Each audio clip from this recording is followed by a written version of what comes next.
Sudah mau melahirkan? Harus tahu nih 4 hal yang sebaiknya tidak dilakukan saat mengejar. Apa aja tuh?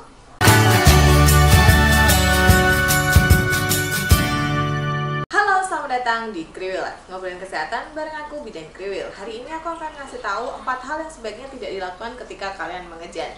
Tapi sebelum aku bahas satu persatu, jangan lupa untuk klik dulu tombol subscribe-nya dan nyalakan lonceng notifikasi supaya kamu nggak ketinggalan video terbaru dari aku. Yang pertama adalah berteriak-teriak yang berlebihan. Kenapa sih ini nggak boleh?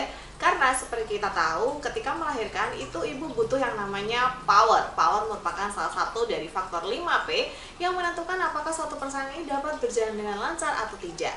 Nah, ketika ibu berteriak-teriak, otomatis resiko untuk ibu itu kehilangan power itu akan lebih besar. Sehingga pada akhirnya nanti tenaga atau energi ibu itu akan habis duluan sebelum pembukaannya lengkap. Hal ini tentu saja akan menyebabkan ketika pembukaannya lengkap, ibu energinya udah kurang, sehingga persaingannya bisa jadi lebih lama. Oleh karena itu, alih-alih berteriak atau menghabiskan energi dengan misalnya mukulin suami, nyubitin suami, ibu bisa berlatih nafas relaksasi sehingga ibu bisa menghemat tenaga dan pada akhirnya nanti powernya jadi lebih optimal. Yang kedua adalah mengejar sebelum pembukaan lengkap. Jadi memang ada kalanya ketika ibu itu sudah memasuki pembukaan 8, pembukaan 9, ibu itu sudah pengen mengejar.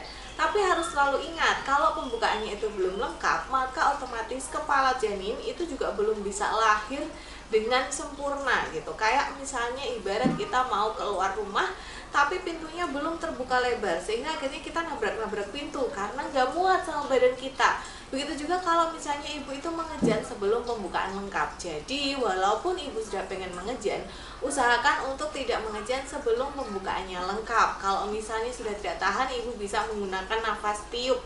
Gimana caranya? Kalian bisa tonton video yang ini, ada cara gimana sih caranya supaya tidak mengejar sebelum pembukaannya lengkap. Jadi kalau mau mengejar, tunggu pembukaannya lengkap, tunggu aba-aba dari dokter atau bidannya supaya hemat energi mengejarnya optimal. Karena kalau misalnya kalian mengejar sebelum pembukaan lengkap atau ketika tidak ada kontraksi, maka itu nanti mengejarnya tidak optimal. Jadi cuma capek aja tapi nggak ada kemajuan persainannya. Yang nomor 3 adalah menutup mata ketika mengejar. Jadi kalau misalnya pernah lihat persalinan atau mendampingi persalinan, itu seringkali ketika ibu yang mengejar dengan mata tertutup itu dianjurkan untuk membuka mata. Jadi kalau mengejar itu nggak boleh yang sampai seperti ini ibu-ibu, karena itu akan membuat tekanan pada mata itu akan lebih besar.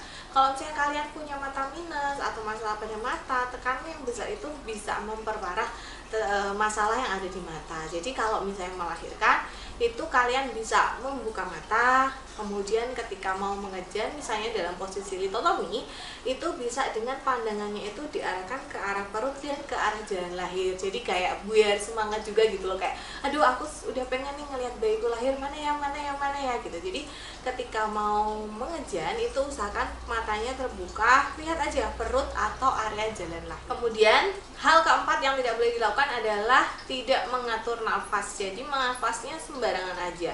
Nafas itu menentukan prestasi gitu ya. Maksudnya adalah nafas pada saat proses persalinan itu sangat penting ibu-ibu, karena ketika kita mengatur nafas kita bisa relaksasi, kita bisa mengumpulkan power. Kalau misalnya ibu sembarangan aja nafasnya, maka otomatis oksigen yang masuk ke dalam tubuh ibu pun akan berkurang, sehingga ini bikin apa? Ini nanti akan menyebabkan janinnya kekurangan oksigen, power ibunya habis gitu. Ingat, passenger atau janin dan power atau kekuatan ibu itu merupakan hal yang penting dalam persalinan. Kalau misalnya itu ada masalah, maka otomatis persalinannya pun menjadi lebih lambat. Jadi untuk mencapai suatu persalinan yang lancar tanpa hambatan itu memang harus dipelajari ya. Walaupun memang sebenarnya ketika kita mau mendengarkan tubuh kita itu biasanya punya refleks dan bisa gitu mendengarkan aba-aba tubuh kita sendiri. Jadi silakan untuk aware dan mencoba menghindari 4 hal tadi ketika mau persalinan.